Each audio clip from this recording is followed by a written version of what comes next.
اور نماز ادا کرتے رہو اور زکوٰۃ دیتے رہو، اور جو بھلائی اپنے لیے آگے بھیج رکھو گے اس کو اللہ کے ہاں پالو گے۔ کچھ شک نہیں کہ اللہ تمہارے سب کاموں کو دیکھ رہا ہے۔ وَأَقِیمُوا الصَّلَاةَ وَآتُوا الزَّکَاةَ، اور ادا کرو نماز، قائم کرو نماز کو، اور زکوٰۃ بھی ادا کرو۔ وَمَا تُقَدِّمُوا لِأَنفُسِكُم مِّن خَيْرٍ تَجِدُوهُ، اور جو کچھ بھی تم اپنے لیے بھلائی کا سامان یعنی نیکی کا کام آگے بھیجو گے اللہ کے پاس، تجدوہ عند اللہ، اللہ کے حضور پیش کرو گے، تو یعنی اس کا جو ثمر ہے، اس کا جو انعام ہے وہ تمہیں ملنا ہے۔ ان اللہ بما تعملون بصیر، بے شک اللہ تعالیٰ تمہارے اعمال کو دیکھ رہا ہے۔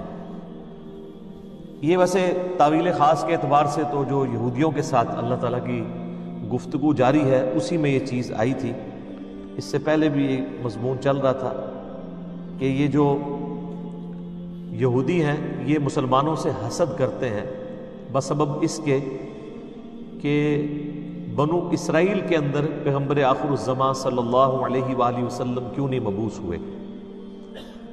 اور مسلمانوں کو یہ کہا جا رہا ہے کہ تم اس حق کے اوپر ڈٹے رہو اور اللہ تعالیٰ کے تابع فرمان رہو، نماز کو قائم رکھو، اللہ کے حضور صدقہ اور خیرات زکوٰۃ ادا کرتے رہو، اور جو کچھ بھی تم آگے بھیجو گے اللہ کے پاس